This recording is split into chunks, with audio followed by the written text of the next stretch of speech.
à parler de la grève SNCF qui a commencé ce 5 mai à l'appel de la CGT.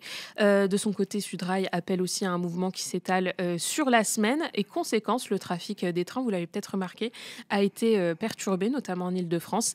Et elle devrait aussi l'être pour le pont de mai. En première ligne de cette mobilisation, on parle des agents roulants, c'est-à-dire les conducteurs et les contrôleurs, et ils dénoncent à la fois une dégradation de leurs conditions de travail, de nouveaux logiciels qui réduisent la visibilité, on va dire, du planning de travail sur la durée, et des modifications de service à peine 24 heures en avance, donc c'est-à-dire pas vraiment de possibilité de voir si on peut être mobilisable sur 24 heures. On va en parler ensemble et on va voir très concrètement ce que ça veut dire pour les personnes qui travaillent. En gros, c'est une instabilité professionnelle que tu dénonces et qui est de plus en plus compliquée à gérer pour les agents.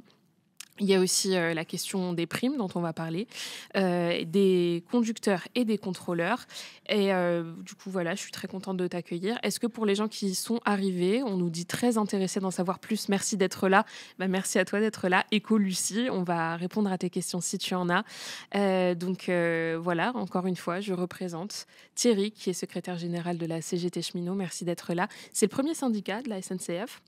Et tu demandes l'ouverture de négociations avec la direction. On va parler ensemble de tes demandes, notamment concernant du coup ces primes, l'organisation des plannings, et ça va être un entretien aiguillé par... est-ce qu'on peut te dire spécialiste de la question? Spécialiste, je sais pas, mais en tout cas... Parle bien dans le micro, tu peux t'avancer. Spécialiste, voilà, je sais pas, mais en tout cas, suivi de la question, ouais. Ouais, tu suis les questions écosociales dans le transport depuis combien de temps? Ça va faire 2 ans et demi. Donc ça va à la fois de l'actualité à la SNCF, de l'ouverture à la concurrence et des fidélisations dans le cadre des appels d'offres, notamment TER, mais aussi de tout ce qui se passe actuellement en Île-de-France avec Île-de-France Mobilité et la privatisation des lignes de bus, puis des métros du ferroviaire dans les années à venir. Ok, super. Et écoutez, on va se lancer dans le chat. En premier lieu, je pense que le plus important, c'est d'expliquer pourquoi ce mouvement social, les raisons de ce mouvement qui démarre dans un climat un peu de tension sur les conditions de travail de ce qu'on appelait les agents roulants de la SNCF. Encore une fois, agents roulants, c'est conducteurs et contrôleurs, je parle sous votre contrôle, qu'on appelle aussi les ASCT. C'est pourquoi cet acronyme? Agent du service commercial train, voilà, tout simplement. Naïm, tu as signé un papier qu'on va afficher tout de suite à l'antenne. Sur le mouvement et ses conséquences, est-ce que tu peux nous résumer un petit peu à quoi ressemble ce mouvement dans son organisation pour l'instant? Bon, pour l'instant, donc il y a 2 syndicats à la SNCF, donc qui sont la CGT, le syndicat majoritaire, comme on dit, qui a appelé à la grève dès le 5, et Sudrail, qui a un autre syndicat qui appelle progressivement différents corps de métier à partir de ce mardi, sur du coup 2 revendications, la révision de la prime de travail ou de traction en fonction donc qu'on soit conducteur ou qu'on soit contrôleur, et également donc la révision, une remise à plat des nouveaux logiciels astuces et score, qui sont les logiciels de roulement, c'est-à-dire de fabrication de planning, etc. Là où avant un cheminot avait 1 an de prévision sur ses plannings, aujourd'hui c'est passé à 3 mois, et du fait du manque de moyens et de la flexibilisation des cheminots, certains cheminots sont amenés sont prévenus 24 heures en avance pour travailler, ce qui provoque des désagréments dans la vie privée et familiale bien légitime. Et donc ce mouvement donc s'appuie sur ces 2 syndicats. Il y a aussi un 3e acteur qui est, on en reviendra peut-être avec Thierry, mais qui est aussi la conséquence de la casse des droits syndicaux, des ordonnances Macron, qui est le CNA, à savoir le collectif national des ASCT, qui s'est créé sur Facebook et qui regroupe une seule corporation. C'est donc les contrôleurs dit vulgairement, qui lui appelle à se mobiliser aussi ce week-end. Et donc il y a cette petite convergence qui s'est construite. Mmh. Thierry, on résume souvent vos revendications pour cette grève on va dire, à 2 pôles clés. D'un côté, il y a l'organisation du travail, comme on vient de le dire. De l'autre côté, la prime. Est-ce qu'on peut déjà parler de l'organisation du travail ensemble? Ce que vient de nous dire Naïm, c'est qu'au final, sous 24 heures, vous pouvez être mobilisable sans sans pouvoir le prévoir. Et c'est surtout que de 6 mois de visibilité, vous passez à 3 mois. Qu'est-ce que ça veut dire concrètement dans la vie d'un agent? Alors déjà, moi, il me semble important de pouvoir aussi resituer le fait que de résumer notre revendication sur l'organisation du travail à des plannings, en effet, ça peut paraître très réducteur et incompréhensible. Donc il s'agit bien d'organisation du travail. Ça, c'est super important de le dire. Parce que ça inclut quoi? Ça inclut alors le fameux logiciel qui a été mis en œuvre depuis quelques années maintenant, qui impacte le quotidien. En fait, c'est une grosse bécane, on va dire comme ça, qui intègre à la fois les moyens matériels pour pouvoir faire circuler un train, les conducteurs de train. Et quand il y a des conducteurs sur les trains, puisque sur tous les TER, il n'y en a pas, on met aussi, il y a aussi les contrôleurs qui pourraient être comment dire, sollicités pour pouvoir faire circuler ce train. Donc la machine, elle brasse. Voilà, donc un engin moteur, par exemple une rame TER, un conducteur, et puis là, on a de la chance, il y aura un contrôleur, voilà, et ça fait la journée de travail de ces agents-là. Cette bécane, elle tourne en permanence, et quand il y a des aléas, par exemple des suppressions de trains ou d'autres problématiques sur le réseau, elle rebrasse et elle peut recréer aussi des nouveaux roulements et potentiellement c'est souvent ça d'ailleurs qui impacte le quotidien de certains agents. Donc ça pose un gros problème. Alors ça c'est le logiciel dont on parle. Donc il y a des mesures de paramétrage. C'est contrôlé aussi par l'encadrement de proximité qui lui subit d'ailleurs aussi ce désagrément d'une machine qui ne cesse de brasser, puisque d'un côté la machine elle brasse en permanence, donc ça peut modifier les journées de travail comme on l'a dit, et en même temps cet encadrement de proximité doit aussi, entre guillemets, supporter la colère, le mécontentement des agents d'exécution. Donc on a aussi cette catégorie de personnel dont on parle peu, qui est aussi très impactée par ce logiciel. On a aussi, et surtout, nous on le met en avant dans le cadre du conflit qui est engagé depuis hier, la question de l'emploi, qui est aussi centrale. Quand on dit organisation du travail, si on veut pouvoir retrouver plus de souplesse dans l'attribution des congés, dans aussi les amplitudes de travail, on a besoin de plus d'emplois et on a aussi besoin d'avoir plus d'emplois pour pouvoir recréer ce qu'on appelle des réserves de personnel qui permettent de suppléer aux aléas.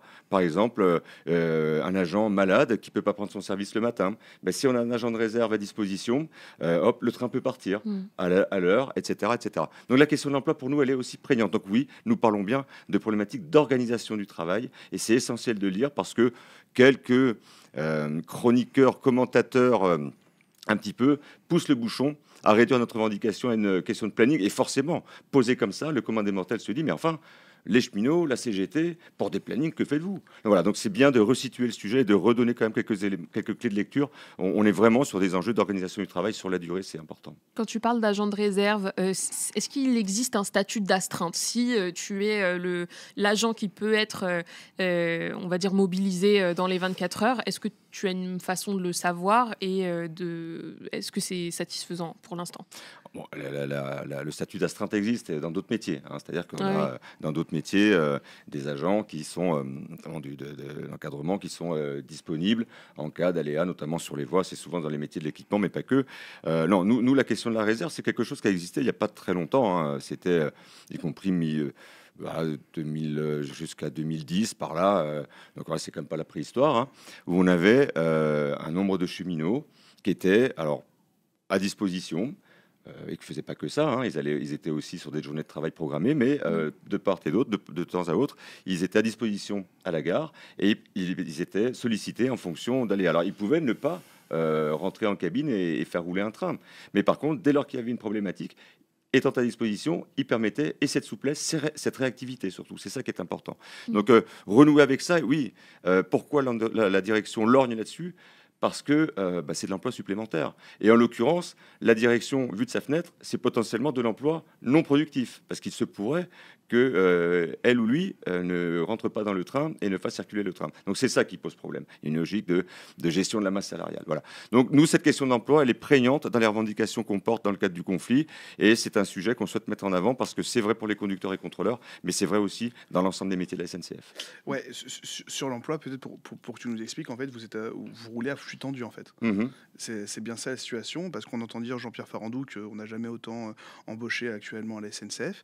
Est-ce que c'est le cas là, Faut que tu précises qui est Jean-Pierre Farandou est le PDG de la SNCF, qu'on n'a jamais autant embauché. Mais du coup, si aujourd'hui vous êtes amené à avoir une flexibilité dans les derniers instants dans vos journées de travail, c'est bien qu'il y a un manque d'emploi. Bah, tout à fait. Alors oui, Jean-Pierre Farandou, président de la SNCF, se gargarise d'embaucher beaucoup. Alors, il y a pas peu d'embauches, hein. On est quand même sur des rythmes importants, autour de 7000, etc. Bon, c'est quand même quelque chose de conséquent, mais enfin, ça pallie à la fois les départs à la retraite, et puis tout un tas d'autres aléas, type les décès, etc. Et puis il y a aussi un élément qui est peu mis en avant. Typiquement, le chiffre annoncé 2024, c'est 1400 recrutements aux agents de conduite. Qu'est-ce qui se passe quand on embauche un agent de conduite? On le forme. C'est quoi un agent de conduite? C'est un conducteur de train. conducteur. Voilà. J'aurais pu dire ADC en plus pour. Non, je rigole. Donc un conducteur de train. Dites-nous dans le chat si évidemment il y a un jargon que vous voulez qu'on précise. 10 mois de formation.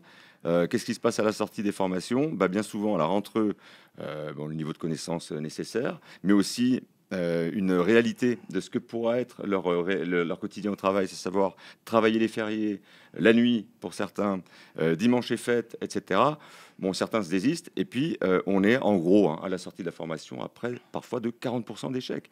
Si on n'anticipe pas ces échecs en matière à la sortie de formation, c'est autant d'agents de conduite, de conducteurs de train qui manqueront dans les effectifs pour faire circuler les trains sur l'ensemble du territoire. Donc on a aussi besoin d'anticiper cet effet-là. C'est pourquoi nous disons, certes, le volet emploi du budget annonce 7000 et quelques recrutements, mais il faut aller plus loin pour devancer les situations d'échec qu'on connaît. C'est un exemple chez les agents de conduite, mais enfin c'est vrai aussi dans d'autres métiers. Donc oui, on a besoin de recruter plus. Et puis, vis-à-vis de la charge de travail réelle au quotidien, la CGT, nous considérons qu'on a un besoin d'emploi supplémentaire.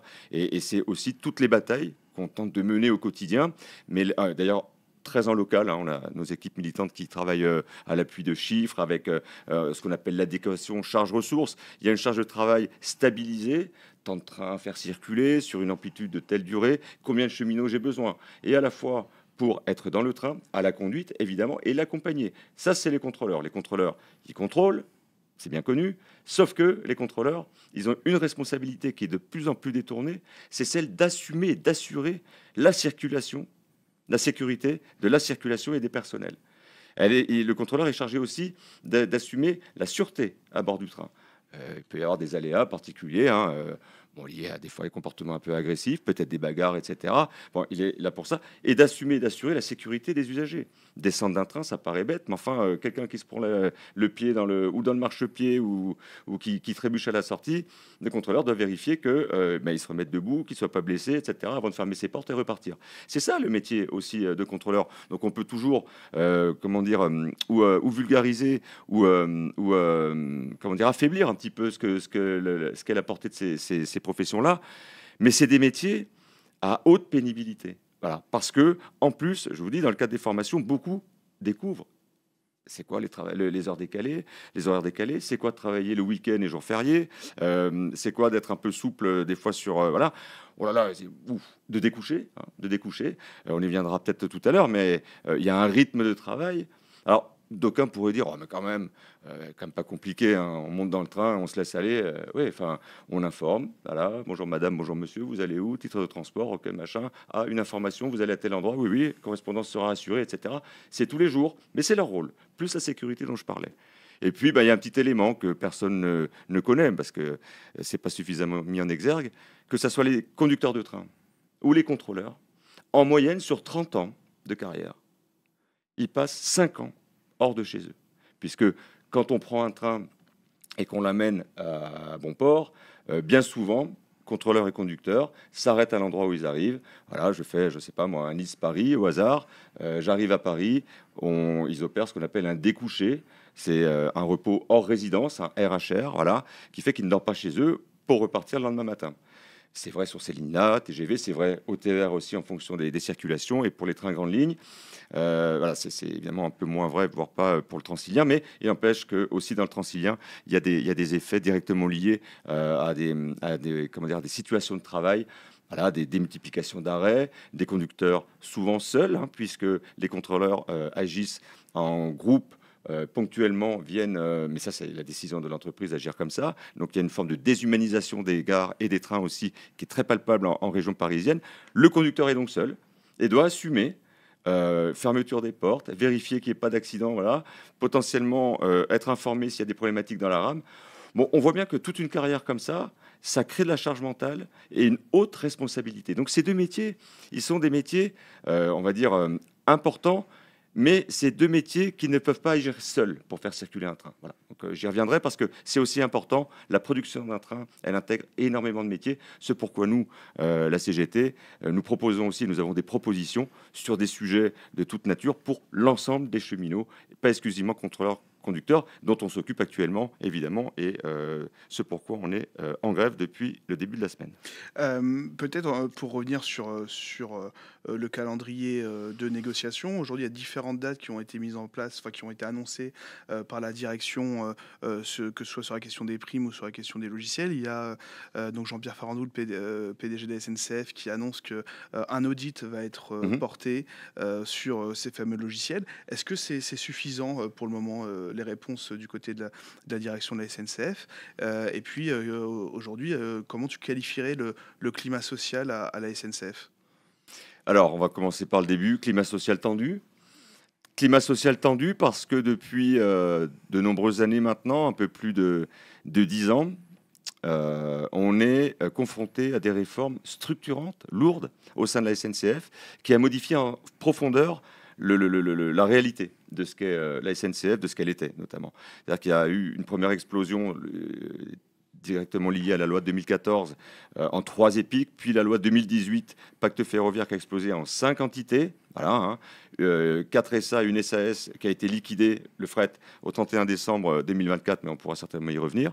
Donc tout ces éléments-là constituent un environnement de déstabilisation permanente, avec une entreprise qui mute dans une logique de répondre aux velléités de Bruxelles pour appliquer les paquets ferroviaires qui imposent l'ouverture à la concurrence et à la fois dans le transport de marchandises et de voyageurs. Donc cet environnement concurrentiel pèse énormément parce qu'il met en compétition les cheminots entre eux, avec d'autres entreprises.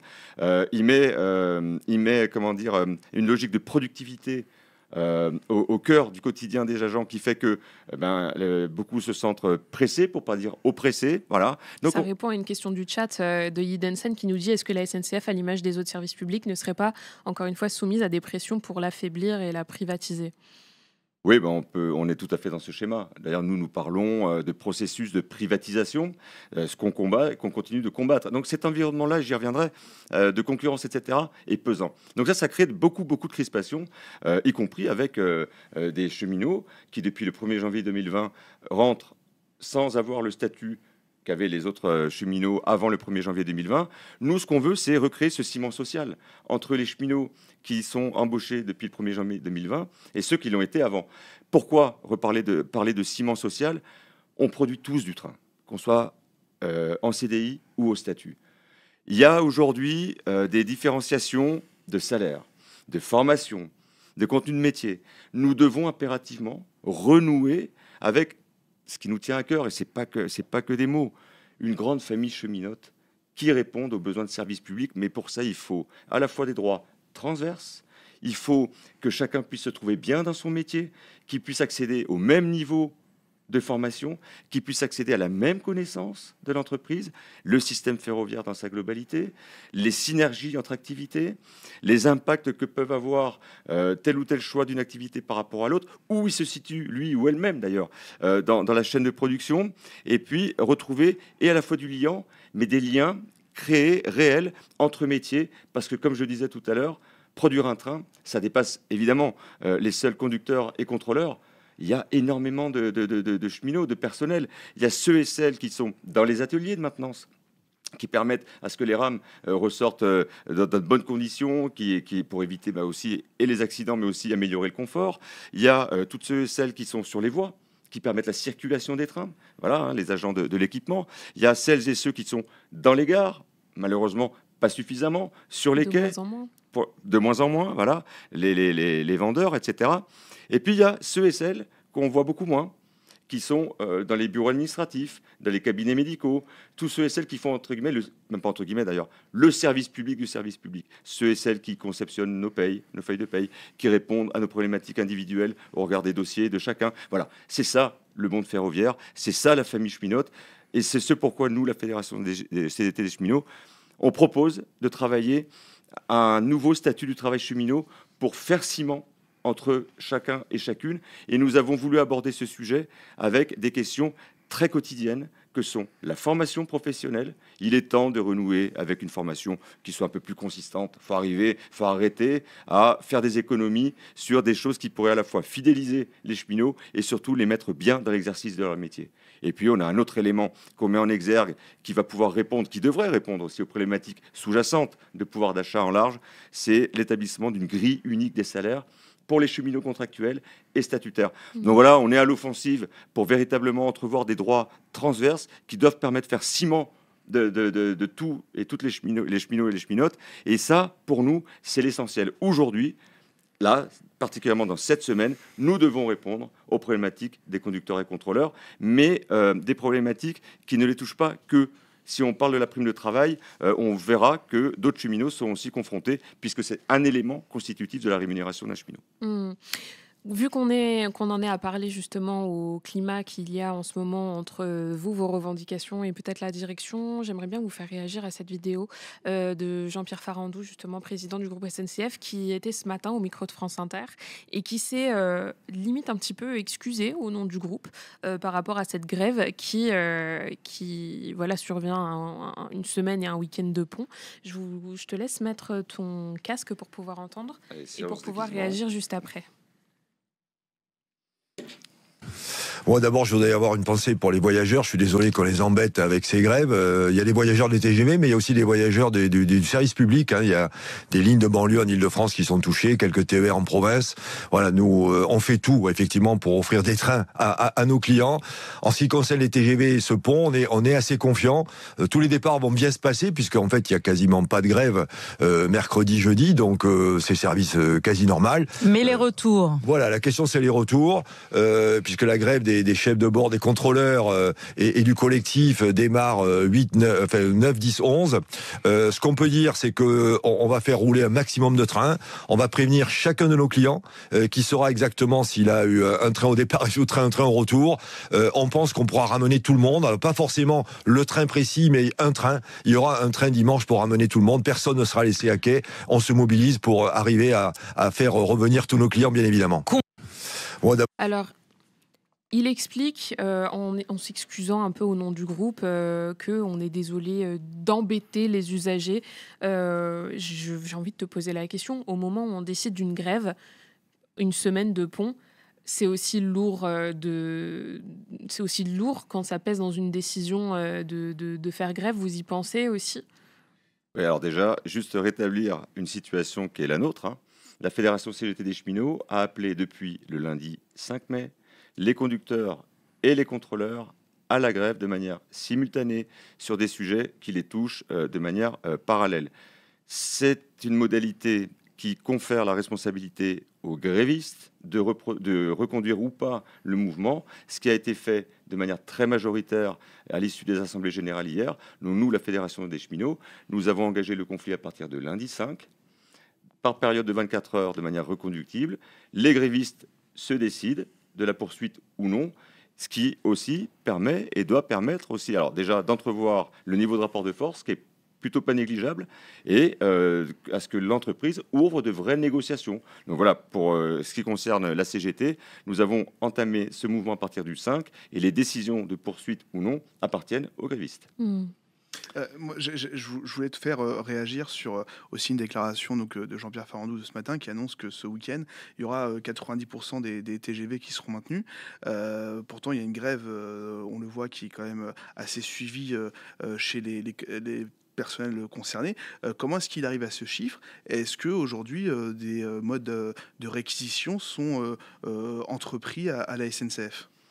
Oui, alors réquisition apparaîtra toujours comme quelque chose d'un petit peu barbare. On parlera de mobilisation de personnel qui sont ou à disposition, plus ou moins volontaires pour certains et certaines, qui seront sollicités pour accompagner les trains et permettre de les faire circuler. C'est déjà arrivé parce que d'ailleurs, quand la CGT avait lancé au mois de mars un mouvement similaire en termes de contenu vis-à-vis des contrôleurs de la partie sud-est qui va de Dijon jusqu'à Montpellier, 75% de grévistes à l'appel de la CGT sur les sujets de primes de travail et d'organisation du travail, quasi indolores, parce que la direction a fait couvert les trains avec les fameux volontaires.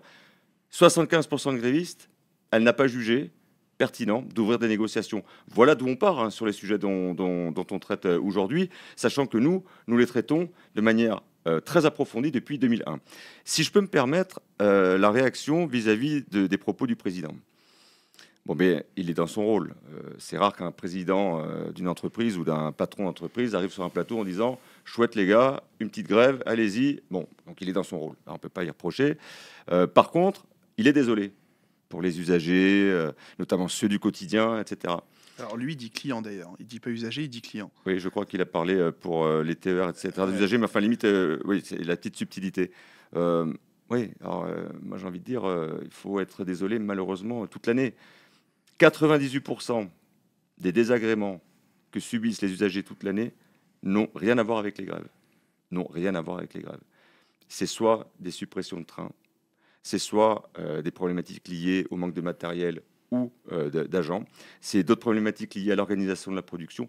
98% des désagréments vécus au quotidien par les usagers n'ont rien à voir avec la grève. Donc, moi, au nom de la Fédération Société des cheminots, je suis aussi désolé vis-à-vis de ces usagers qui, au quotidien, ne trouvent pas l'offre ferroviaire adéquate, alors qu'il suffirait, même si ce n'est pas simple, de mettre des moyens supplémentaires et de permettre réellement de donner l'accès au train pour tout le monde et partout, mais on pourra peut-être y revenir, puisqu'on sait qu'il y a une conférence de financement qui s'est ouverte hier et qu'il y a des enjeux liés notamment aux zones un peu plus retranchées, dites rurales, pour lesquelles les usagers n'ont peu, pour pas dire pas, accès au train. Naïm, tu voulais parler de la conférence juste. Ouais, moi j'aurais bien aimé juste, puisqu'on est dans les réactions. Oui, après on prendra les questions du chat. Il y a eu 2-3 réactions. Donc on a un ministre des Transports, Philippe Tabarot, qui a déclaré que ce 8 mai, il n'y avait pas de grève à la SNCF parce que vous étiez payé double. Est-ce que c'est vrai ? Alors, je pense que M. Tabarot, entre son projet de loi, restriction du droit de grève, et quelques fausses informations, voilà, tente de décrédibiliser, pour pas dire ridiculiser les cheminots. Je pense que ça mériterait de se comporter un peu différemment. Donc non, c'est faux. Nous avons les agents qui sont soumis à travailler un jour férié, bénéficient, enfin du moins accèdent à une majoration au nombre d'heures qui travaillent, d'autour de 4-5 euros. Voilà. Donc ça ne fait pas un paiement double de la journée. Voilà. Je pense que c'est et à la fois décrédibiliser et en même temps nous prendre un petit peu pour ce qu'on n'est pas, c'est-à-dire des imbéciles. On va prendre quelques questions du chat. Il y a des questions, il y a des réactions. Il y a Idensen qui dit c'est épuisant d'entendre qu'il s'excuse aux voyageurs, qu'il appelle. Alors il dit aussi qu'ils ont été appelés les clients. On fera la VAR juste après, on verra. Mais par contre, pas un mot sur les conditions de travail des employés. Est-ce que vous avez eu un retour de la direction par rapport à vos revendications ? Alors, ce qu'on peut dire déjà, c'est que depuis qu'on a mis la pression, avec les appels à la grève plutôt bien suivis par endroits d'ailleurs, et ça démontre bien que le mécontentement est réel, depuis le début de la mise en pression, il y a un certain nombre de rendez-vous qui ont été fixés, qui n'existaient pas auparavant. Là, on a typiquement un premier rendez-vous pour les conducteurs de train le 4 juin, voilà, et un autre rendez-vous le 11 juin pour les contrôleurs. Bon, nous, alors ces rendez-vous n'existaient pas préalablement, donc c'est plutôt intéressant. Ça veut dire que la pression qu'on exerce fait entendre la nécessité d'organiser ces rendez-vous. Maintenant, ces rendez-vous, pourquoi faire ? Nous souhaitons que ces 2 rendez-vous soient des moments de négociation. Tout le monde a à la bouche, il faut du dialogue social, de la négociation, etc. Bingo, nous on est prêts. On a 2 propositions pour chaque métier concernant la prime de travail, avec une refonte intégrale de celle-ci, avec on peut rentrer un petit peu dans la technique, mais je ne sais pas si ça intéresse à tout le monde, enfin on peut y rentrer. On a des projets très très très précis qu'on veut mettre sur la table des négociations. Donc nous sommes prêts à négocier. Voilà. Donc on va au-delà de 100 € par jour. On va sur une logique de retravailler cette prime, notamment à l'attraction, mais c'est vrai pour les contrôleurs, pour qu'elle puisse à la fois tenir compte, c'est pour ça qu'on voudrait une partie dite base garantie, qu'elle puisse intégrer les aléas de la vie, maladie, inaptitude, etc., que les agents ne choisissent pas, et qui permettent au moins sur ce niveau-là, donc là ce serait une somme, une partie de cette prime qui serait assurée, ce qui sécuriserait l'octroi de cet élément de rémunération de manière mensuelle et qui permette de pallier aux aléas de la vie.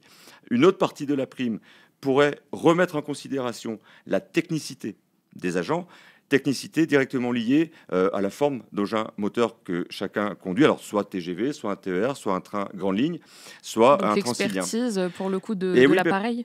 Déjà, tenir compte à la fois de la charge mentale des agents, des conducteurs de train, des responsabilités qu'ils ont les uns et les autres en fonction du matériel, du nombre d'arrêts à effectuer, des responsabilités qui leur revient en matière de sécurité, etc.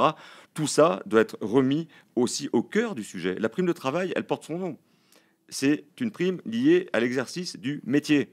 Donc, il faut remettre la question du métier au cœur. Donc, une partie de prime dite technicité pour faire reconnaître réellement ce métier et une partie production qui tienne compte à la fois de l'amplitude sur une journée et dans cette journée-là, sur l'ensemble de l'amplitude, combien de temps le conducteur de train passe en tête de machine, conduit son train, qui doit être aussi reconnu en tant que tel. Et puis, derrière, il y a aussi tous les enjeux liés au travail de nuit. Donc, nous avons un projet sur 3 socles que nous souhaitons mettre sur la table et discuter. Les autres organisations syndicales ont peut-être des propositions. Nous, elle est connue. Elle est partagée avec les cheminots et d'ailleurs, elle est très appréciée. Nous souhaitons pouvoir mettre ça sur la table. C'est notre mode de fonctionnement. On conteste, on propose, on agit, donc on lutte par la grève, parfois aussi, et on négocie. Voilà. Donc pour nous, la négociation n'est pas un gros mot. Nous souhaitons que réellement elle s'ouvre. Et maintenant, la mesure du mécontentement doit être prise. Peut-être qu'il serait de bon ton de ne pas trop tarder à organiser des réunions de négociation. Alors, la direction de la SNCF a beaucoup communiqué sur un chiffre. Elle affirme que les cheminots ont été augmentés de 19,6% depuis 2022. C'est, je crois, 4 points au-dessus de l'inflation. Est-ce que, à la CGT, vous confirmez ce chiffre? Et est-ce que tu peux nous expliquer aussi comment se compose la rémunération d'un cheminot? Parce que là, on parle de prime, mais j'imagine aussi qu'il y a un salaire brut. Est-ce que tu peux nous en dire plus sur c'est quoi la rémunération d'un cheminot? Bon, les chiffres, évidemment, 19 à 20, alors maintenant c'est 25%. Bon, j'ai envie de dire, en effet, cheminots, nous sommes ultra riches. Que faisons-nous en grève? Voilà. Non, bon, bah, là, une fois de plus. Comment est calculée et sur quoi se base la direction? Bon, elle se base sur une partie d'augmentation générale, mais alors qui est infime par rapport à l'ensemble. Il faut dire qu'il y a maintenant, donc ça fait 2-3 ans qu'on arrive à retoucher du doigt des augmentations générales faibles, 0,8, 1, 1,2, 1,5, quand pendant 8 ans, nous avons subi un gel des salaires en matière d'augmentation générale. 8 C'est ans. justement ce que dit Mila Mira, augmentation de 19% depuis 2022 et les 8 ans gelés sont pris en compte où dans ce chiffre? Voilà, on ne se connaît pas, mais on dit la même chose, comme quoi on est bien cohérent, c'est très bien. 8 ans de gel des salaires. Un calcul sur les augmentations générales. Bon, plutôt infime. Là est annoncé 2,2 dans le cadre de la NAO 2025-2026. Tenant compte, dans le 2,2, ils y mettent ce qu'on appelle le glissement vieillesse technicité. En fait, c'est la reconnaissance de l'ancienneté que tous les cheminots ne perçoivent pas, puisque c'est tous les 3 ans que ça s'octroie. Donc déjà, tout le monde n'est pas concerné. Et puis, réellement, si on doit parler d'augmentation générale des salaires, les statutaires ont une grille. Et pour mesurer le calcul du salaire dans le cadre de cette grille, c'est ce qu'on appelle la valeur du point de grille. Le point de grille a été augmenté depuis 5 à 6 ans d'à peine 4% quand l'inflation a flambé au niveau où on la connaît. Ce qui fait qu'en matière d'augmentation générale des salaires, c'est, entre guillemets, pas grand-chose. Qu'est-ce que fait la direction? Elle additionne des allocations, des indemnités, des primes de travail qui font partie intégrante de la rémunération. des primes pour atteinte d'objectifs. Maintenant, le président Fanichet, président de la SA Voyageurs, parle de l'intéressement des 1 300 € que touchent 65 000 cheminots de la SA Voyageurs, donc pas les autres déjà. Mais c'est surtout, nous, on dit par exemple typiquement l'intéressement, on n'est pas fan. L'intéressement, il est calculé sur ce qu'on appelle l'excédent brut d'exploitation. C'est le différentiel entre ce qu'ils appellent les charges, l'emploi et les salaires, et les recettes. Donc si on fait augmenter les recettes, touche du pognon. Si on augmente les prix, touche encore plus du pognon. Et puis si en plus on supprime les emplois et qu'on gèle un peu les salaires ou qu'on augmente très peu, ça permet de rééquilibrer, d'asseoir aussi le fait qu'on peut gagner plus d'argent. C'est sur cette base que l'intéressement est calculé. C'est pourquoi nous ne sommes pas trop fans. Donc l'addition de tous ces éléments de rémunération font que les 19% sont calculés. Moi, perso, je n'ai pas touché ça en 3 ans. Beaucoup autour de moi et de nous n'ont pas touché. Moi, j'ai envie de dire, il ne manquerait plus qu'ils additionnent en plus les gains du tiercé et du loto. Normalement, on devrait avoir été augmenté 30% dans pas longtemps. Vous voyez, donc il faut arrêter, il faut être équilibré, mesuré. Si nous revendiquons des augmentations générales de salaire, c'est à la fois pour reconnaître réellement le travail des cheminots et des cheminotes, mais c'est surtout que, oui, les cheminots ne sont pas bien payés. Mais il y a Écolucie qui nous fait un petit compliment, qui dit c'est très intéressant de mettre les grèves en perspective avec les désagréments du quotidien. Je pense qu'elle a réagi au moment où tu as dit que 80-90% des problèmes de train que les usagers avaient tous les jours ne venaient pas des grèves. C'est peut-être une question qu'on ne pose pas souvent aux agents de la SNCF, mais ces désagréments, vous les subissez aussi tant que les usagers sur votre lieu de travail. Quand un train est annulé, quand une voie est vétuste, vous, c'est votre outil de travail qui fonctionne mal. Est-ce que ça fait aussi partie de cette charge mentale que tu dénonces ? Ah mais complètement, parce que dès lors qu'un train est supprimé, ou alors il peut aussi y avoir des effets d'accidents, etc., ou de problématiques sur les voies, de retard de train pour différentes raisons. Bon, ben, tous les agents présents sur les quais, derrière les guichets quand il y en a, mais ils se prennent la rafale de ceux et celles qui ne sont pas contents, mais ce qu'on peut comprendre, on n'est jamais content quand ce genre de choses arrive. Donc ces cheminots-là sont aussi directement confrontés. Derrière, il y a toute une chaîne de production qui est impactée. Et moi, je dirais qu'un niveau de désagrément qui est peu mis en exergue, mais quand même une réalité et qui se voit et qui risque de se voir si les choses ne bougent pas, c'est les choix que font certaines autorités organisatrices de transport, donc les régions, de supprimer des lignes. Voilà le plus gros désagrément que subissent ces usagers. On ne leur permet plus l'accès au train public. C'est ça le premier désagrément. Là, il y a une conférence de financement qui est lancée. Le ministre Tabarot n'en parle peu.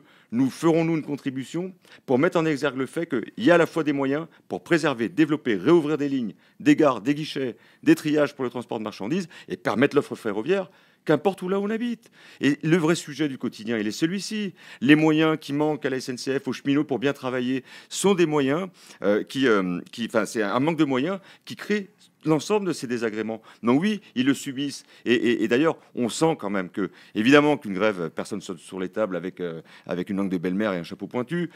Personne n'est heureux d'être dans ces conditions-là. Par contre, ce qu'il y a de sûr, c'est qu'avec les usagers, des batailles se mènent sur l'ensemble, beaucoup de points du territoire pour préserver des lignes, en réouvrir, et des gares et des guichets. Nous avons des luttes convergentes avec les usagers.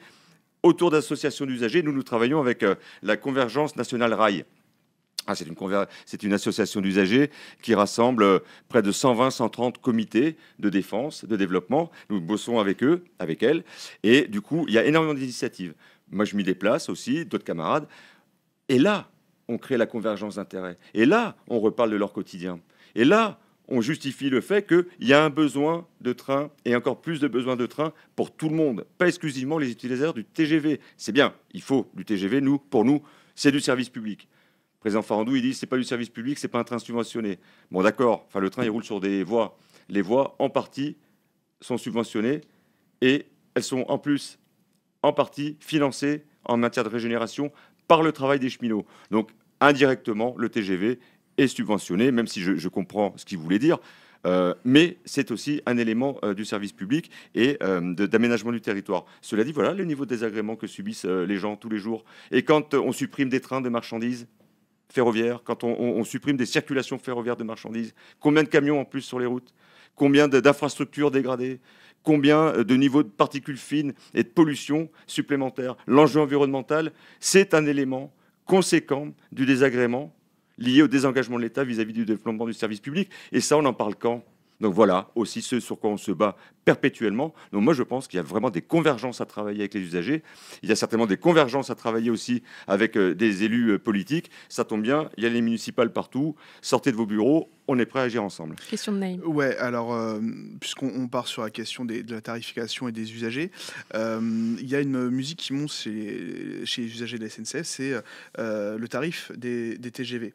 Il y a le sentiment que c'est de plus en plus cher et pas forcément avec la qualité de l'offre derrière. Pourtant, la SNCF a généré 1,6 milliard de chiffre d'affaires net l'an passé. Je crois que c'est 5 milliards depuis 3 ou 4 ans. Comment expliquer que ce soit de plus en plus cher malgré l'ouverture à concurrence, puisqu'on nous a promis que l'ouverture à concurrence allait résoudre tous les problèmes? Déjà, une première réponse à la question de l'atout de la concurrence, c'est que ça ne fera pas baisser les prix. Voilà, au moins, ce n'est pas nous qui le disons, c'est les faits. Ou du moins, alors si ça devait arriver, ça arrivera au début pour appâter le chaland, comme on dit. Et puis rapidement, chacun des opérateurs va rentrer dans sa niche de la rentabilité et va vouloir capter un maximum de pognon, parce que c'est ça la logique de la concurrence, c'est de faire du fric et d'affaiblir les droits sociaux des cheminots. C'est pourquoi nous bataillons pour un nouveau statut du travail cheminot. Bref, je ferme la parenthèse. Alors les tarifs.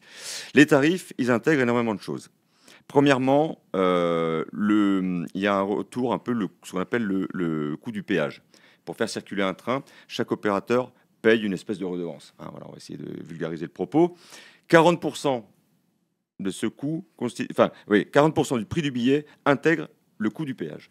C'est énorme. Ce que les concurrents de la SNCF, notamment Trenitalia, pour l'heure, ont des ristournes. Ils ont des ristournes, en effet, tu as raison. Ils ont des ristournes. On a dit qu'on se tutoyait. Oui. Bon, très bien. Oui. Ils ont des ristournes de près de 38% première année, 22% je crois la deuxième, et puis 18% la troisième. Donc oui, il y a une ristourne pour les faire venir et leur permettre de limiter l'impact. On va vulgariser. Sur un billet de 100 €, il y a 40%. 40 balles pour payer ce péage. Le passage du train sur un segment. Le reste, les 60%. Les 60%, alors là, pour le coup, il y a plusieurs choses. Il y a le niveau de marge que compte opérer l'opérateur en question, dont la SNCF d'ailleurs. Il parle beaucoup de milliards en ce moment. Il y a aussi... Alors, c'est un élément qui est un peu... c'est des éléments tordus, c'est des éléments de captation d'argent, de faire les poches. Donc, c'est ce qu'on appelle le yield management, là. En gros, plus les trains sont bondés, plus les trains circulent sur des segments très demandés, plus les tarifs augmentent. C'est-à-dire, tu veux partir tel jour, telle heure, pour aller à tel endroit, on sait que c'est des demandes, un peu comme dans l'aérien en définitive, oui. C'est des demandes très importantes, les prix vont flamber. Tu veux aller dans un autre endroit en partant à, j'en sais rien moi, 10h15 plutôt que 7h, il y a moins de monde, le tarif va baisser. Ça, c'est un élément. Alors, ils intègrent d'autres éléments. Tu es sur une circulation Paris-Lille. Tu n'as que le train. En gros, il y a très peu de gens qui se disent bon, Paris-Lille, avion, train, calèche, allez, train, j'ai que le train, je prends le train. Très bien, tu n'as que le train, tant pis pour toi. Parce que tu n'as que le train, je vais t'appuyer sur le ventre, et puis les tarifs, j'ai bien les fixer, puis bien les assaisonner. Donc une logique mercantile qui fait que quand on n'a pas le choix, le billet est plus cher. Un Lille-Marseille, ils se disent, il y a plusieurs options. Et pourtant, la distance n'est pas la même. Lille-Marseille, potentiellement, peut prendre l'avion. Peut prendre l'avion, je baisse le prix pour capter un peu plus d'usagers, pour venir prendre le TGV. Voilà ce qui rentre en compte aussi dans la tarification du billet. C'est pour ça que quand on rentre dans un train, voilà, je m'appelle Thierry, tu t'appelles Sarah, tu t'appelles Naïm, t'as payé combien? Moi 80, moi 160, et puis moi, j'en sais pas, moi 35. Tout le monde se regarde en chien de faïence, c'est quoi ce bordel? Voilà. Et donc personne ne comprend. Donc oui, il y a aussi tous ces éléments de rentabilité qui rentrent en compte, que nous dénonçons, parce que nous, on considère qu'il faut rendre populaire. Alors, le président Farandou, il dit, vous inquiétez pas, il y en a pour tous les portefeuilles. On a les Ouigo. Alors les Ouigo, typiquement, c'est donc la version low cost du TGV. Qui dit low cost dit des prestations moindres, non pas de la part des cheminots qui sont dans ces trains-là, parce qu'ils sont exemplaires aussi dans leur travail, mais par le fait qu'il y a un tarif de base. Alors là, c'est les tarifs d'appel, hein, d'accroche. Plus derrière, on veut partir avec une valise, ce qui se fait quand on part en vacances, hein, si on veut changer un peu de vêtements. Bref. C'est en option. C'est une option. Si on veut un accès à une prise pour recharger, c'est une autre option. Bon, heureusement, il n'y a pas encore l'option du siège. Hein, donc, ils sont assis sur un siège. Voilà, sinon, c'est assis Mais ça par terre. ressemble de plus en plus à l'avion. C'est l'avion exactement low cost. ça. C'est la même logique. Donc, le prix d'appel peut être attractif. Bon, la place est plutôt un peu réduite. On est nombreux dans la voiture. Il n'y a pas de voiture-bar. Hein, voilà, donc sur une longue distance, bon, voilà, si on a oublié d'acheter son bouteille d'eau ou que voilà, on est comme des cons, voilà, faut le dire. Donc il n'y a pas le bar. Bon, il y a quand même des prestations en moins qui font que donc c'est du low cost. Par contre, nous on considère que quel que soit le train, et le TGV, il doit redevenir un mode populaire. Le TGV, les fameux Inouï, là, la marque Inouï, c'est un TGV tout court, pas la peine d'aller faire des ronflonflons, ça doit devenir populaire. Il faut que des familles, y compris les plus modestes, puissent avoir accès au TGV pour se rendre d'un point A à un point B dans un laps de temps plus réduit. Et c'est bien que ça puisse convenir aussi à des responsables d'entreprise, à des ministres et tout ça, pour pouvoir tripatouiller dans le TGV. Par contre, ce train, qu'est le TGV, à l'instar du TER, à l'instar des grandes lignes, doit redevenir un outil du grand public, populaire. C'est pourquoi nous bataillons pour que la SNCF reste publique, avec un État qui reprenne sa responsabilité de stratège, parce que le train public est un atout phénoménal, est un atout fondamental pour les gens. Et on a besoin de renouer avec ça. C'est le débat qu'on veut mener. C'est le débat qui était indirectement, pas indirectement, pas pour nous, mais pour ceux et celles qui ne comprenaient pas la grève de fin d'année dernière, qui était sous-jacent. Une bataille d'intérêt général.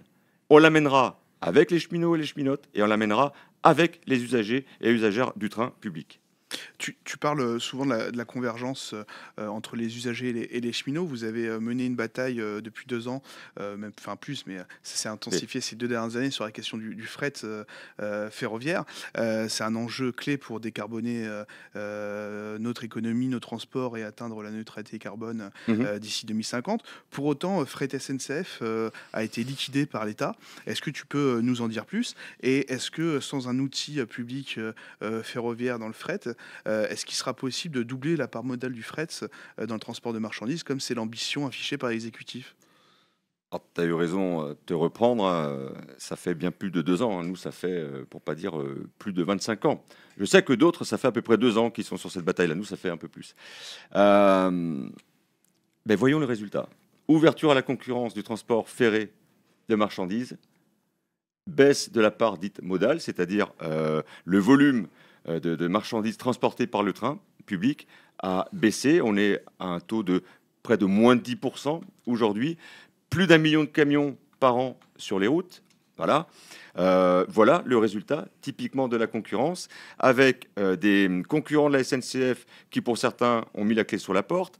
Bon. Et puis, surtout, la problématique, toujours liée à l'objectif de rentabilité, c'est qu'il y a eu des choix de ne pas desservir tel territoire, des choix de ne pas desservir telle ou telle zone logistique ou industrielle, le fait de ne pas desservir tel port français, etc. C'est autant de choix qui sont opérés parce que la logique de rentabilité prédomine, ce que nous condamnons et dénonçons.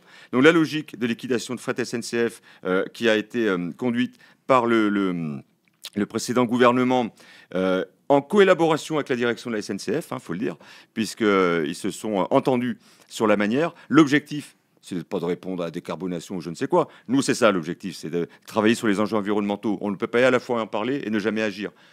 Le train, le deuxième mode le moins polluant après le fluvial. On en parle, on n'en parle pas, donc on y met les moyens.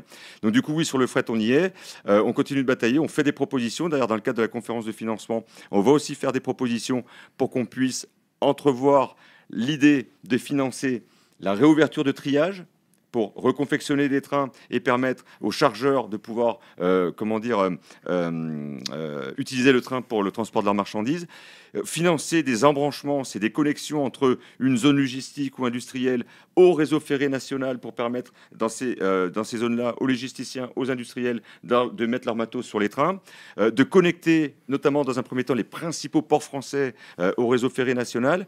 Voilà, on va faire des propositions de cette nature-là pour pouvoir aussi faire en sorte de redévelopper développer le train public avec des cheminots bien formés. C'est attendu, c'est demandé. Donc, ce qui s'est passé au 31 décembre 2024 est une erreur grossière. Il y a encore le temps de la rétablir. Nous agirons, là aussi, en convergence pour permettre à ce que Fret Public retrouve et à la fois de l'oxygène, du volume d'activité et que les cheminots au sein de cette activité-là, dans cette activité, puissent aussi retrouver un bol d'air et continuer d'être fiers de ce qu'ils font, parce que ces cheminots au fret, avec tout ce qu'ils ont vécu depuis 15-20 ans, ils peuvent être fiers de ce qu'ils font. Alors tu parles de la conférence de financement des infrastructures. Donc pour ceux qui nous regardent, c'est un cycle de conférences avec des ateliers qui s'est lancé hier à Marseille et qui va durer 10 semaines, avec un rapport rendu mi ou fin juillet sur le financement des futures infrastructures, que ce soit les RER métropolitains annoncés par Emmanuel Macron, le ferroviaire. Sur le ferroviaire, on estime qu'il manque 1 milliard par an de financement pour régénérer le réseau déjà existant. À la CGT, je crois que vous avez des propositions pour trouver ce milliard. Oui, en effet, on est évalué à peu près 4,5 milliards nécessaires pour régénérer annuellement le réseau ferré national. Régénérer, ça veut dire le maintenir en état, hein. C'est pas le développer, c'est le maintenir en état, ce qui est déjà pas mal, mais enfin, donc il va falloir un peu plus d'1 milliard pour aller être un petit peu plus ambitieux, notamment pour pouvoir réellement développer le réseau, réouvrir des lignes, etc. Je reviendrai. Donc en effet, donc, il y a 1 milliard là pour régénérer qui manque. Aujourd'hui, il y a ce qu'on appelle un fonds de concours qui a été établi dans le cadre des lois rétrogrades 2014 et 2018 pour faire en sorte que les profits réalisés par la SA Voyageurs, une entité de la SNCF. Il y a beaucoup d'entités d'ailleurs, on a un peu du mal en tant qu'usager à voir ce qui correspond à quoi. Donc la SA Voyageurs, comment est-ce qu'on peut... On va vulgariser ça. Allez, il y a un groupe, il y a une société anonyme, c'est la holding, de tête. Il y a la SA Voyageurs, c'est tous les métiers ayant trait aux voyageurs, atelier du matériel, conducteur, contrôleur, agent de gare et de guichet, etc. Il y a la SA dite réseau, c'est les agents de circulation, voilà, qui sont aussi des grands professionnels avec et à la fois une charge mentale et responsabilité importante, les agents de circulation. Il y a ceux de l'équipement qui travaillent sur les voies avec la démultiplication de métiers qu'il y a en interne. Donc ça, c'est la SA dite réseau. Il y a Gare et Connexion, qui est une filiale de premier rang rattachée à la SA réseau. Ça, c'est ce qu'on appelle le groupe public ferroviaire. Et puis, il y a après tout l'ensemble. Parce qu'il y a aussi deux autres entités qu'on oublie. Il y a Keolis, c'est le transport urbain, hein, et Géodis, c'est le transport de marchandises par route. La SNCF est d'ailleurs le premier transporteur routier, via Géodis. C'est assez particulier, mais c'est comme ça. Et puis il y a donc maintenant RLE, la nouvelle entité qui a été créée, où Exafret, l'entité qui a succédé à Fret SNCF, est donc intégrée là-dedans. Donc on a toutes ces entités, mais purement ferroviaires. On a la holding de tête, l'ASA Réseau, et l'ASA Voyageurs avec l'Impadis, mais qui est une grosse Impadis quand même, la Gare et Connexion qui est rattachée à Réseau. Ça fait le cœur ferroviaire. Voilà, c'est 163 000 cheminots dans cet ensemble, 122 000 statutaires, et vous faites la différence pour trouver le nombre de cheminots en CDI depuis 2020, à qui on pense très fort aussi.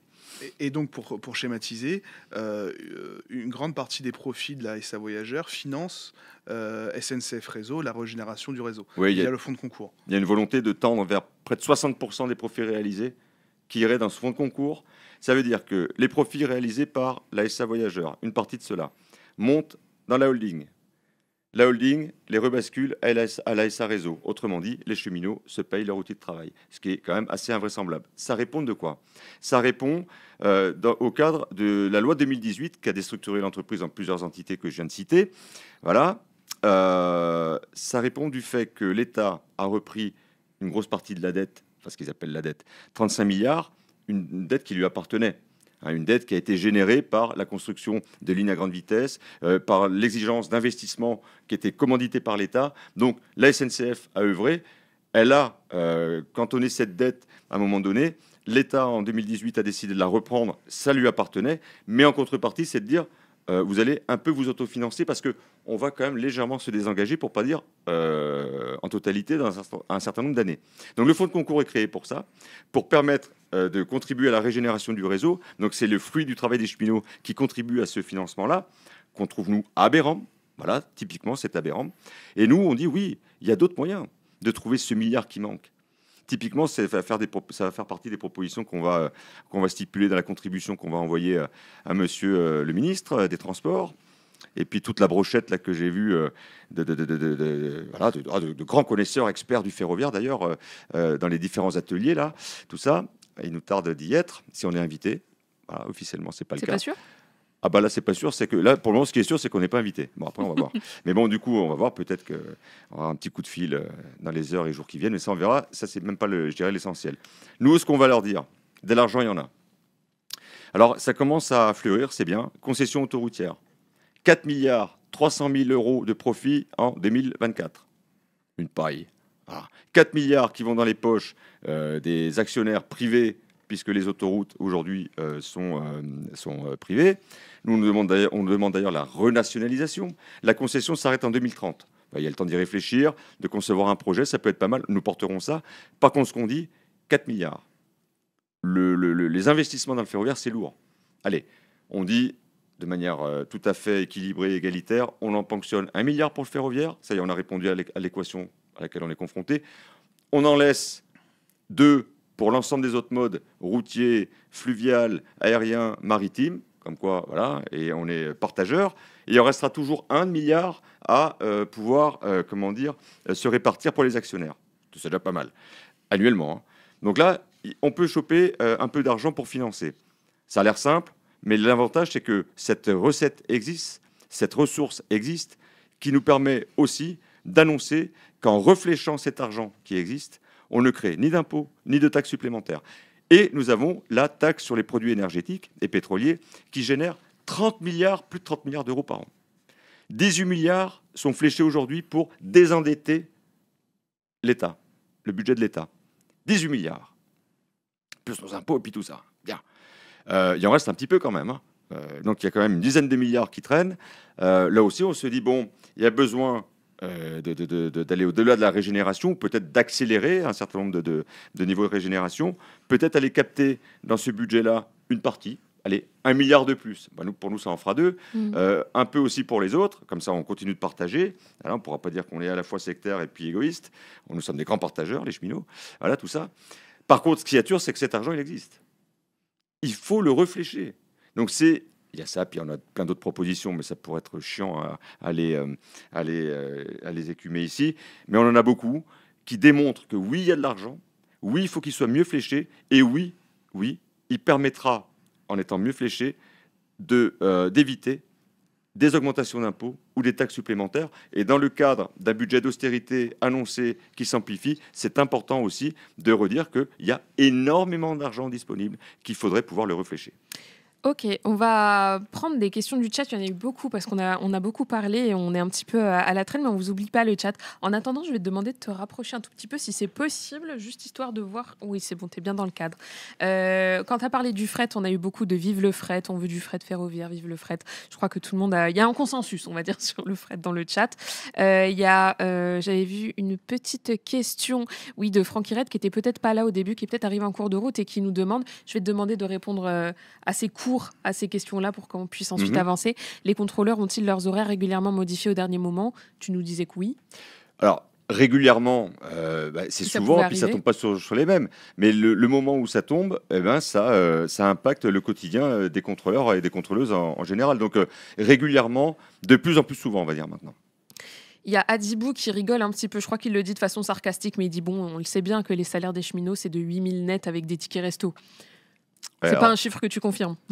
Non, je confirme qu'on peut diviser ça par 4, ce qui est déjà, pour certains cheminots, un haut niveau de rémunération, brut, étant entendu. Donc, on n'en est pas là du tout. Par contre, je pense, et nous pensons qu'avec les 94 milliards de profits réalisés par les entreprises du CAC 40, on pourrait atteindre un financement et un salaire de 8 000 euros par cheminot, et puis plus largement, l'ensemble des salariés. Je suis pour. Il y a Slim Zero qui nous dit, est-ce qu'on en parle de nouveaux distributeurs qui vont remplacer la voiture bar ? Est-ce que c'est quelque chose qui est en... Oui, alors j'ai vu ça, c'est dans le cas des nouveaux TGV, appelés TGV M. Il y a en effet la volonté de mettre des machines distributrices d'aliments, de boissons, etc. Ce qu'on croit comprendre, c'est qu'il y aurait quand même quelqu'un qui vigilerait au passage à la caisse. Mais voilà, typiquement, une logique de rationalisation, et encore une fois de déshumanisation. Toujours agréable de voir le barista, la barista dans le bar, on discute un peu, on boit un coup, tout ça, on mange des chips et tout, c'est très bien, un bout de saucisson pour ceux qui en mangent. Bon, là, plus rien, de nouveau.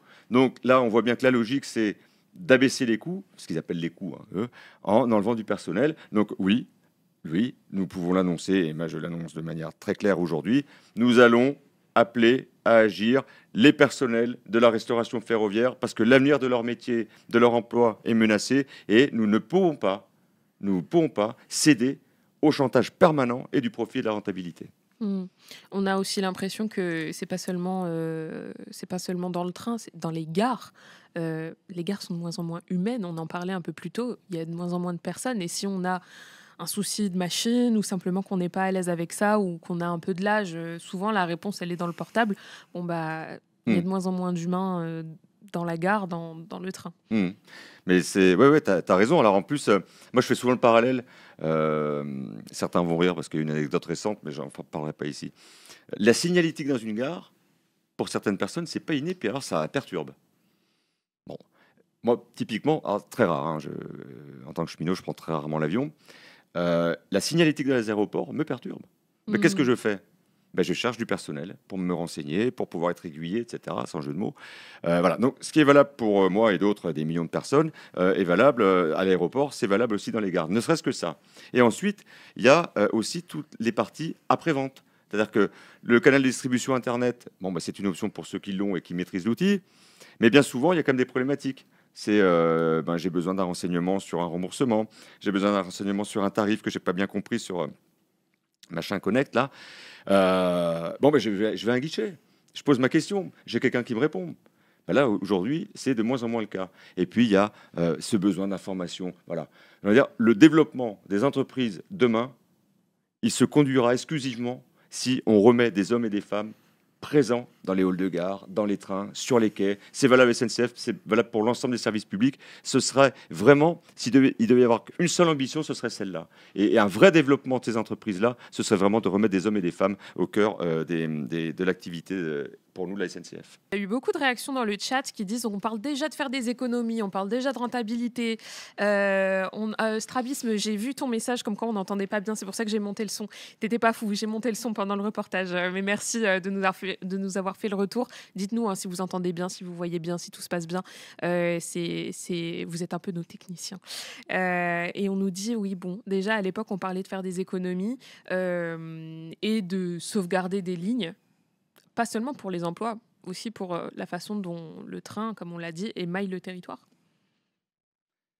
Ouais, alors c'est vrai que pour l'anecdote, Élise Lucet a changé de coiffeur, ça on s'en est rendu compte quelques années après. Alors j'ai reconnu deux camarades aussi, Michel Wenzek et puis Christian Pelletet, ils ont aussi changé de coiffeur, mais ça c'est un petit clin d'œil à mes deux camarades. C'est assez drôle. Tu avais déjà vu le reportage? Non, du tout, du tout. Mais bon, voilà, ça se situe à l'année 95.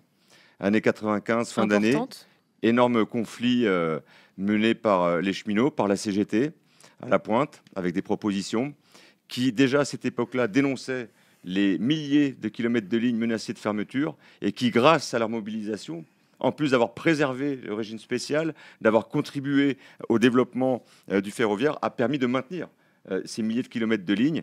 Ça, c'est la fierté. Typiquement, je fais la parenthèse, et à la fois d'être à la CGT, d'être son premier représentant et d'avoir des camarades qui se battent en permanence pour préserver tout ça. C'est une vraie fierté et c'est transmis aux plus jeunes, c'est très bien. Alors oui, les fameuses petites lignes, on voit bien que c'est un enjeu qui date depuis un petit moment. Il existait un mécanisme financier tant que l'entreprise SNCF était unique et intégrée, comme on dit, c'est-à-dire rassemblée au sein d'une seule et même entité. Il y avait un mécanisme qui s'appelle la péréquation.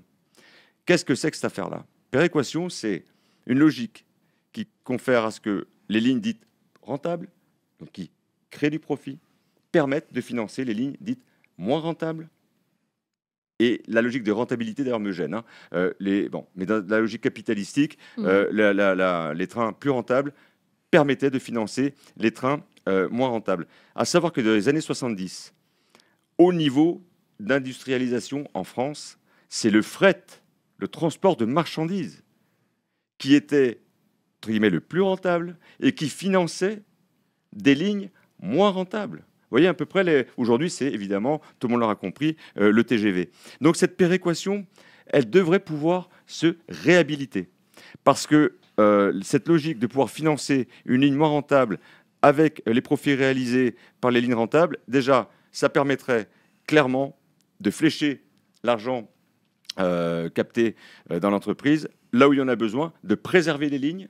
Voilà, et aussi d'en développer d'autres. Donc oui, c'est un enjeu, ces petites lignes, ces lignes de desserte fine, parce qu'il y a un élément qu'on ne pointe pas suffisamment, mais qui est parlant, et d'ailleurs qui doit faire écho à ce qu'on a vécu, et ce qu'on vit d'ailleurs malheureusement depuis quelques années, c'est la montée forte de l'extrême droite. Il est parti en sucette, là, Bébert. Non, du tout. Le sentiment d'abandon dans les territoires, quand on sait que 38% de la population vit en zone rurale, plus de 58% d'entre elles utilisent sa voiture pour faire 10 à 100 km par jour pour aller au travail.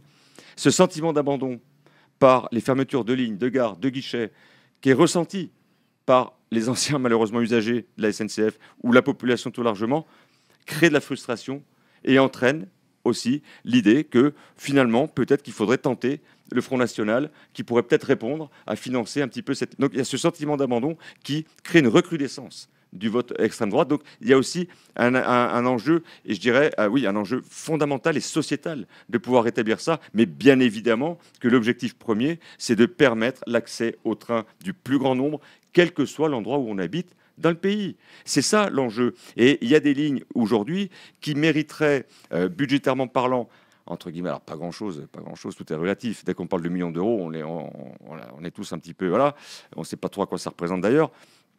Ussel-Clermont, projet de réouverture de ligne. Première étude faite, 56 millions pour les rouvrir. Étude faite, commanditée par la CGT, 23 millions. Alors, ce n'est pas une paille, c'est pas ce que je dis, mais 23 millions dans un budget, en planifiant, en priorisant, ça doit pouvoir et à la fois se trouver et être mis sur la table pour développer cette ligne entre Ussel et Clermont-Ferrand. C'est vrai là, c'est vrai sur Morlaix, Roscoff, pour trimballer les choux-fleurs, les artichauts et tout ça, pour les amener sur Paris. C'est vrai pour relancer le Perpignan-Rungis, les fruits et légumes. C'est vrai pour pouvoir aussi relancer un certain nombre de territoires et de préserver des territoires comme le Limousin. Le Limousin qui est menacé de la quasi-totalité de fermeture de ces lignes, parce que du coup jugé non rentable.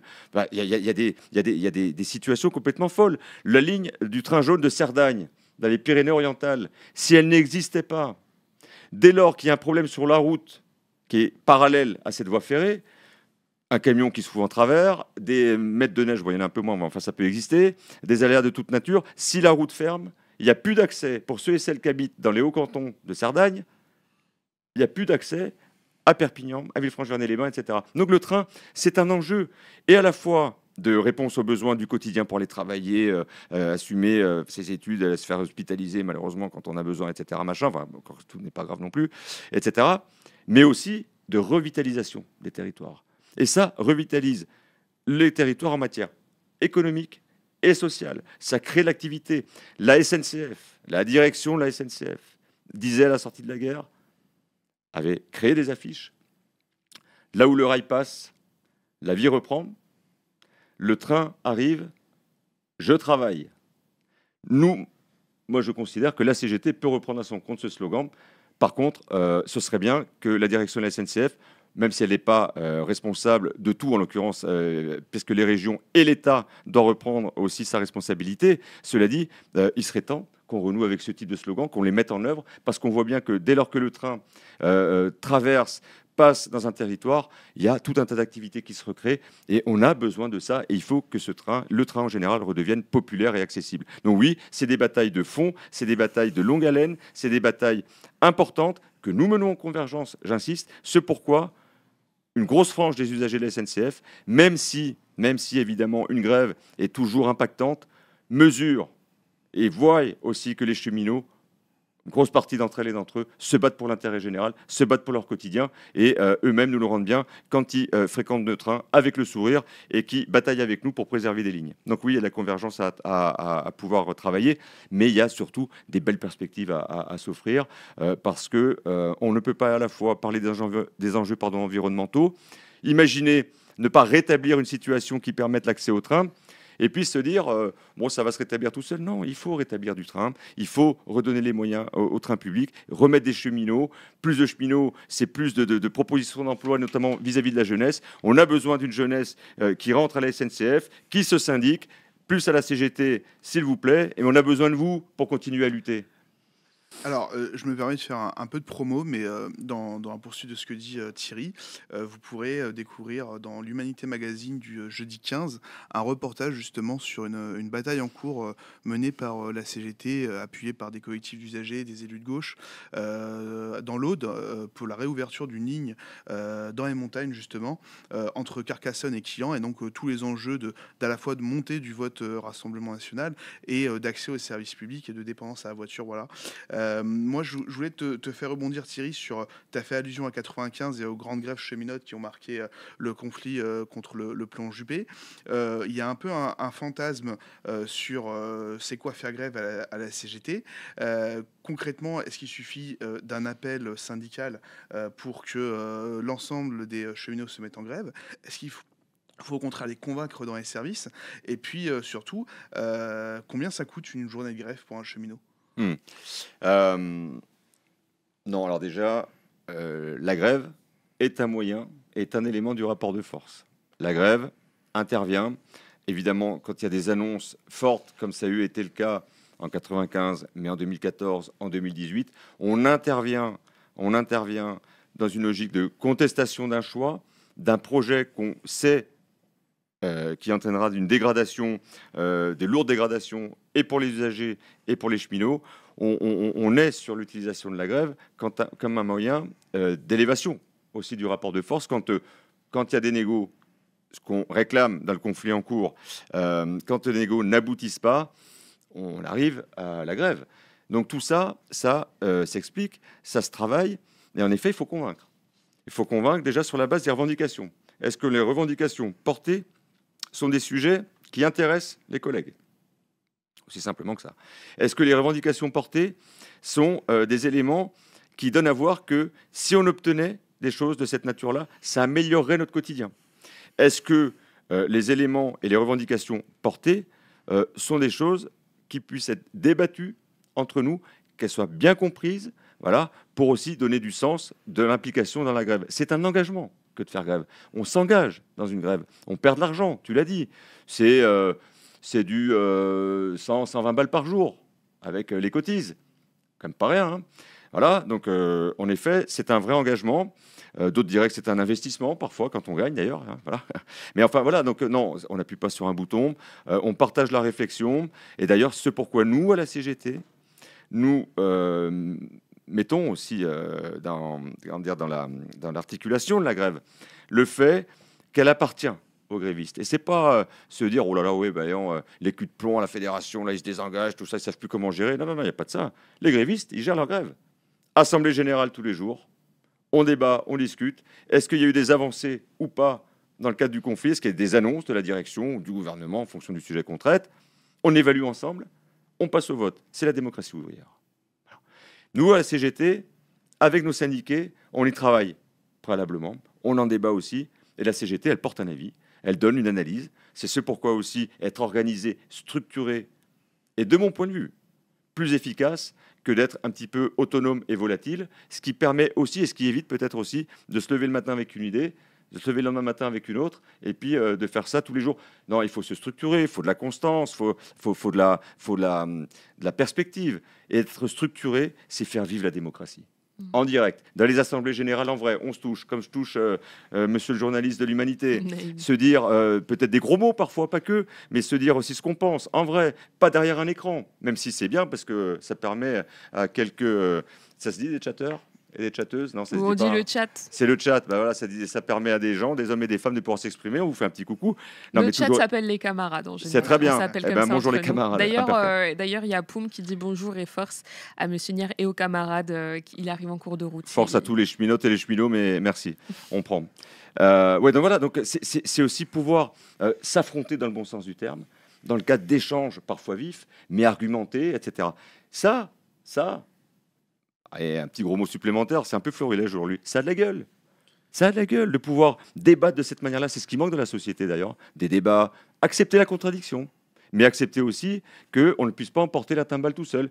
Je suis dans un cadre collectif, je donne un avis. J'ai le droit, et c'est surtout ce qui est de préconisé. Par contre, dans le débat collectif, il s'avère que d'autres camarades, d'autres travailleurs et travailleuses autour de moi ne sont pas d'accord. L'avis majoritaire n'était pas mon avis. Nous, à la CGT, ce qu'on dit, dans nos structures internes, on débat de cette manière-là. Et quand l'avis, la décision est tranchée, à la majorité, on tente de faire appliquer par tout le monde la décision prise collectivement. Et ça, c'est la démocratie en interne dans la CGT. C'est exigeant, mais ça permet d'approfondir, d'appréhender, de maîtriser les sujets, et puis surtout, derrière, de pouvoir les défendre auprès de nos collègues de travail pour les motiver et les convaincre. Donc oui, moi personnellement, mais je sais que de nombreux camarades autour de moi et dans différentes structures de la CGT sont d'accord avec ça, on est quand même beaucoup plus favorable à se structurer, s'organiser, pour pouvoir aussi être constant dans l'effort et sur la durée. On vous annonce le chat qu'on va terminer dans quelques minutes. Ça fait déjà 1h20 qu'on est ensemble. On a beaucoup pris vos questions. Ça va assez vite au final. C'est assez passionnant. Si vous avez des questions, c'est maintenant ou jamais parce qu'on va devoir malheureusement vous quitter dans quelques minutes. Mais avant ça, question de Naïm. Ouais. Alors, la CGT a une longue histoire de 130 ans cette année. On a vu les allusions au 8 mai du ministre Tabarot dans l'entretien. Le 8 mai, c'est pas une date innocente, puisque c'est, en tout cas cette année, le 80e anniversaire de la capitalisation de l'Allemagne nazie. Les cheminots, et en particulier la CGT, ont payé un lourd tribut pour la libération de la France. Est-ce que tu peux nous en dire un peu plus ?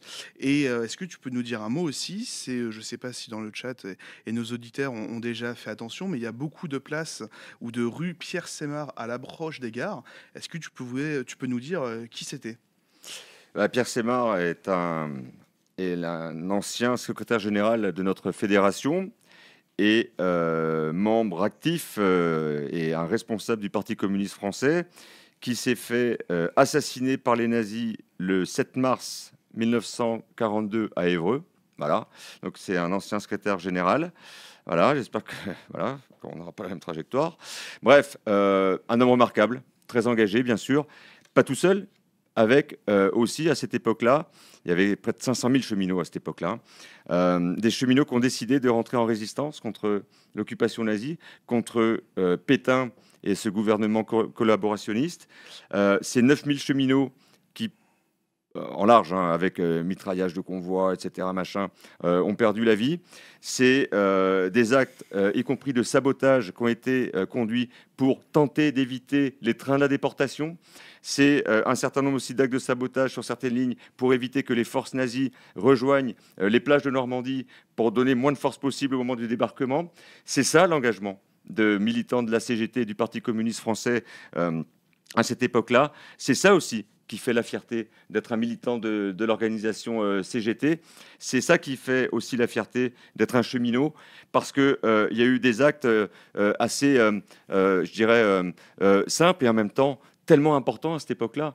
Des agents de gare qui étaient sur les quais faisaient passer des messages, des fois stratégiques, émanant de cellules de résistants, via des cachettes qu'il y avait dans les locomotives, pour pouvoir les transmettre à un autre endroit où il y avait d'autres groupes et groupuscules qui attendaient ce message pour pouvoir se coordonner, travailler ensemble. Les cheminots ont contribué assez à ça, faire passer des messages et pouvoir aussi s'organiser, et avec d'autres évidemment, pas tout seul. Et puis il y a aussi il y a eu des actes, et je pense que dans la période c'est important, il y a eu des actes de commis qui sont, j'ai envie de dire, qui sont vraiment à honorer. Je pense qu'en plus de tout le reste, ces cheminots-là, avec d'autres, sont des héros. 56 cheminots et cheminotes, donc issus de toutes les régions, ont été reconnus juste parmi les nations. Alors qu'est-ce que ça veut dire ? Juste parmi les nations, ça distingue toute personne non juive qui, au péril de sa vie et sans contrepartie, a sauvé au moins un juif au cours de la Seconde Guerre mondiale. En tout, c'est 4150 personnes qui ont été honorées de ce titre, dont 56 cheminots. Je crois que dans la période, c'est important de resituer aussi le fait que la solidarité, le vivre ensemble, le respect de l'un et de l'autre. Donc l'appel à l'arrêt des conflits mondiaux, ce dans quoi nous sommes engagés aussi, nous, la CGT, des cheminots. C'est quelque chose qui doit aussi traverser les esprits, qui doit être débattu. On ne peut pas laisser des fous de Dieu à la tête des États, comme aux États-Unis, mais aussi dans plein d'autres, et nous faire la guerre, qu'elle soit commerciale ou autre. Voilà. Et c'est important de resituer historiquement l'implication d'une corporation comme les cheminots pour la liberté, pour rendre la liberté au peuple français avec les Français, et qu'aujourd'hui on puisse, et c'est pour ça que tous les ans on commémore, beaucoup d'émotions, parce que déjà, voilà, c'est une implication et un engagement qui est très fort, mais qui rend énormément de fierté, et moi j'aimerais que ça puisse être un petit peu plus discuté, mieux connu, parce que, pas tout seul, je l'ai dit, c'était vraiment un investissement de tous les jours. Il y a eu vraiment cette volonté de combattre et de contrecarrer, et notamment le Pétain et l'ensemble des collabos. Il faut savoir que énormément de cheminots, cégétistes, communistes, ont été, ont subi une répression très très lourde, et à la fois vis-à-vis du gouvernement du temps de Pétain et d'une partie de la direction de la SNCF. Ils ont subi la répression, des mutations, des licenciements, d'autres sanctions de toute nature, parce que cégétistes, et pour certains d'entre elles, communistes. Voilà ce à quoi nous étions confrontés à une époque. Je ne voudrais pas que ce type de situation se reproduise, je le dis avec un peu d'ironie, mais avec énormément de gravité. Merci beaucoup Thierry d'avoir été là et de nous avoir expliqué les raisons de cette mobilisation. Petite dernière question, du coup, comment ça se passe dans les jours qui viennent, du coup, Assemblée Générale, et ça va... Assemblée Générale, voilà, ça se travaille là dans fin d'après-midi. Reconduite ou pas du mouvement. Bon, a priori, on va attendre le résultat. Et nous redisons, parce que maintenant, il y a quand même une situation qui démontre qu'il y a une implication importante des cheminots mécontents de leurs conditions de travail et de leur niveau et de la consistance de leur prime de travail. C'est réel, ce mécontentement est réel, il s'exprime. Nous avons des propositions, nous le redisons. Nous sommes aussi partisans d'un dialogue social constructif, d'un dialogue social productif. J'ai entendu récemment que nous étions à plus de 35 réunions et qu'on ne comprenait pas, mais il ne s'agit pas de démultiplier le nombre de réunions. Mettons de la consistance dans ces réunions, négocions. S'il faut qu'on y reste 10, 12, 15, 16 heures de rang, nous le ferons. On a des propositions, nous sommes disponibles, les numéros sont connus. J'ai envie de dire, mesdames et messieurs les dirigeants de l'entreprise SNCF, à vous de jouer. Merci beaucoup.